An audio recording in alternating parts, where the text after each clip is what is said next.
Hello and welcome. So you are here to pick up your keys. It was a wonderful journey with you through the 5 doors of photography, and I hope you found the course useful. I hope that you will give me your feedback, which will help me to improve my further courses. And also, you can just get in touch with me just to let me know how you felt, and if there is anything more that you would like to learn. I will be more than happy and honored to talk about the possibilities. I am Prashant Rana. I am a documentary photographer. I do exhibitions, I publish books, and I do projects in different countries. I also do different workshops at different venues. I created a card game that is called Exposed, which you might have heard by now in all of the previous videos. In this video also I will just share a little bit of the information about the game if you are curious. Let's get started. So we already discussed that we are all unique, and that's why we need different doors to enter into photography. That's why this course was called 5 Doorways to Photography, so that everybody who associate themselves with different elements of the visual communication can connect with the same visual pleasure of photography. In this module, we are just going to talk about the keys to unlock these doors, because of course, once we know how visual communication works, we need to pick up the camera, and every camera has its benefits and its drawbacks. And sometimes we just end up being trapped in that sensation that, oh, my camera is just not good enough to take that photo, or my camera is not good enough to zoom on that subject enough, or to be enough wide angle to that photo, or it doesn't have a good low light capacities and stuff. Just to let you know that each camera has its strengths and each camera has its weaknesses. So to aspire for a different camera is okay, but it's also important to know how to use the camera that we already have. And these days we all have our mobile phones, which can be one of the best cameras possible in a daily life. Let's explore how different cameras are to be used in different situations. So a film camera these days is not so much available. Now the photography is more digital with mobile phones and with DSLRs and mirrorless. Film cameras have a certain aesthetic appeal, can be a wonderful choice if you want to start with photography. If you have a film camera, I suggest you to use it because it makes you more conscious about your subject. Mobile phones are wonderful at the same time because they may not have the same level of professional control on certain settings of the camera, but they are quick, they are now good with quality, so they give you enough freedom to move and to take photos quickly. DSLR and mirrorless cameras are wonderful. They produce some high quality images. At the same time, they require a certain level of practice to master them. Let's start with film cameras. The photography started with film cameras. It reached to the masses with film cameras. If you have a film camera, it's going to help you a lot with slowing down and being conscious about the photo that you are going to take. But you should be sure that you are able to develop those films. These days we are having less and less developers in the market, so it would be good to first do some research where you can develop your film, or if you can develop the film at home, and that would require some kind of training. So be sure that you have that training and that possibility to develop the photos that you are going to take with your film camera. Once you have that, go on and just shoot with your film camera, because it's going to make you so conscious. I even recommend that, to shoot with the film camera, to practice photography with the film camera. The only difference between film cameras and the digital camera is that in a digital camera you can manage the ISO setting, but in a film camera you have to buy a film with a particular ISO. That's the only difference. We will discuss what is ISO in the later part. Mobile phones are wonderful. They give you freedom to take photos. They are really good in low light capacity. They are really fast. So they have some merits. They are not as efficient as a professional camera, because you cannot change the settings as quickly as you can in a professional camera, but they do have some really wonderful merits.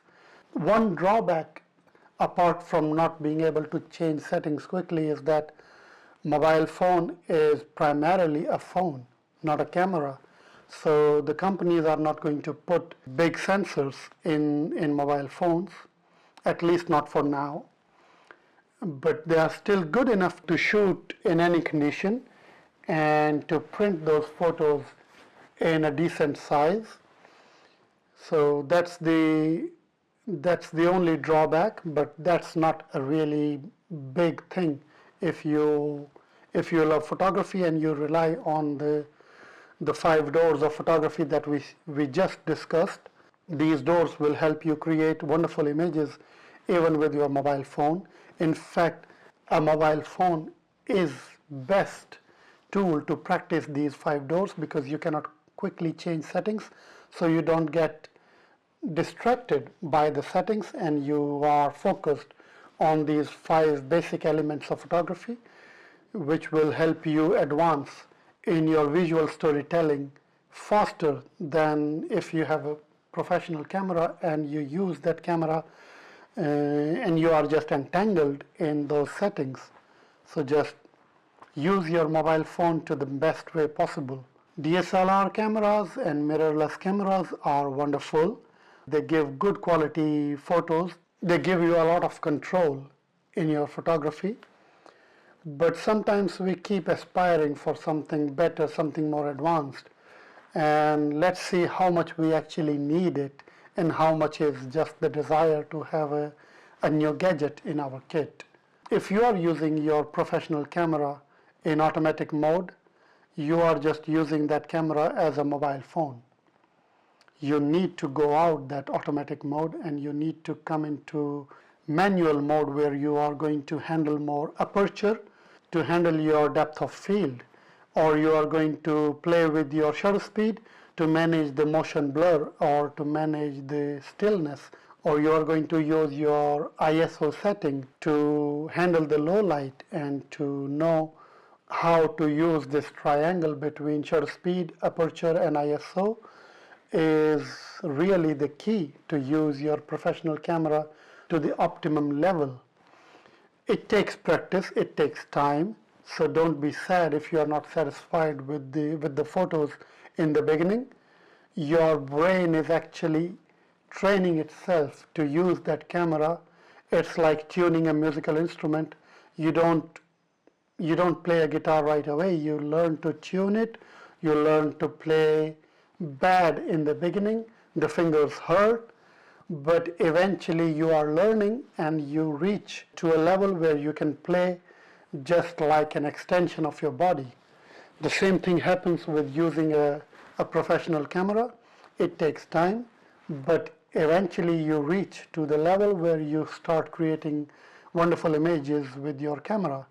Let's go a little bit deeper into that triangle, how to adjust those camera settings and create those iconic images while still playing in and out with the 5 doors of photography that we discussed in the course.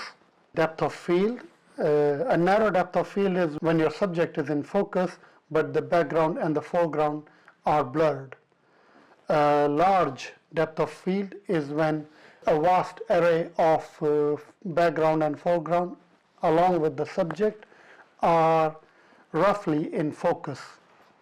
How you manage that? You manage that by playing with the aperture, and aperture is like your eye.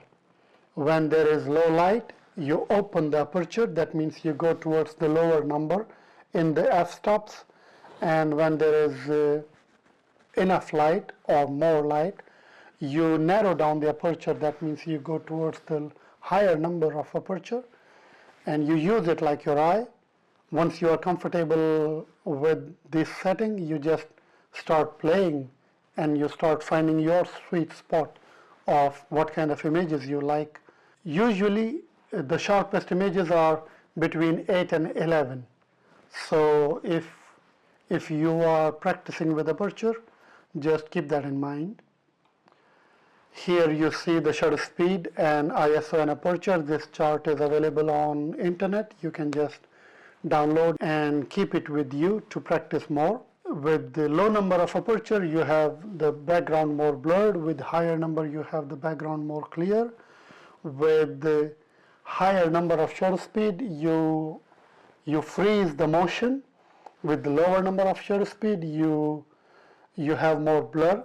That's how I created the image that I used in the previous module of a man in front of the wall, and you don't see the man, you just see the feet. I use a low shutter speed.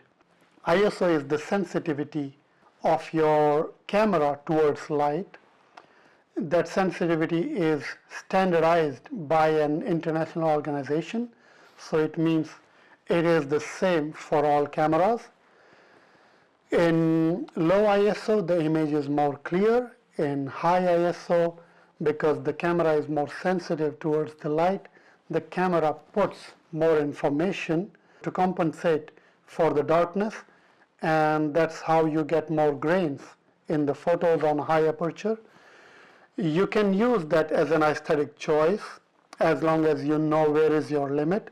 So you will have to play with the ISO in your camera and see up to which limit you like to push your camera in ISO, and up to which limit you like grains in your photo, and up to which limit you don't want them in your photo.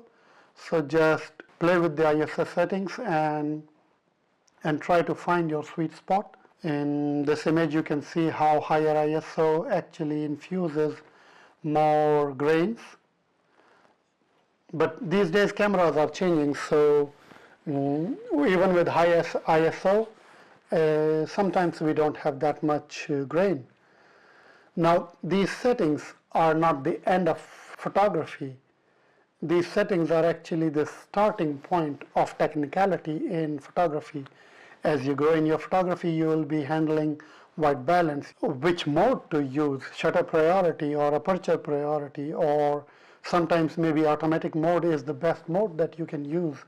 You are going to think about more filters in your photos. You are going to think about focus modes and different kinds of lenses, but that comes later. For now, I suggest that you keep playing with these settings as your key, because they are the same for all kinds of cameras, and that's why they are applicable to mobile phones as well as to DSLR and film cameras. And then once you advance in a particular field in your photography, you just also advance in your learning process and grow in your photos, and meet me in a different course, or maybe send me your photos and your books, and I'll be glad to showcase them in my videos and in my courses. I will feel honored to have been part of your photographic journey. If you want to get in touch with me, just send me a message on Instagram, on my email, and we will book a session for you, and we will talk about your journey in photography. Maybe you are already thinking about creating a photography project. So just let me know and we will talk. I already talked about this photography game that I invented. It's on Instagram. It's called X_POS_D.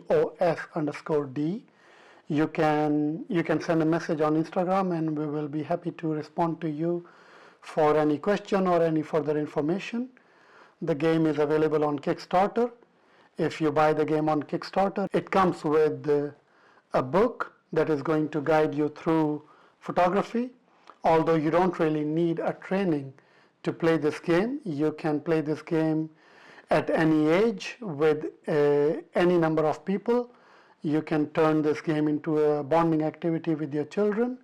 You can take the game to your travels, and the game has been tested with over 200 participants in different workshops all over the world. We have seen considerable advancement in the visual understanding of all the participants. So it's like having a workshop in your pocket. Just make sure you support the game on Kickstarter, so you get the benefit of having a book as well, and it's going to be a limited edition on Kickstarter. I see you on the other side of photography now. If you have any questions, just send me your emails and we will get in touch. I thank you once again for being part of this journey with me. I thank you once again for making me part of your photography journey, and I hope to see your iconic images soon. Just keep in touch. Thank you.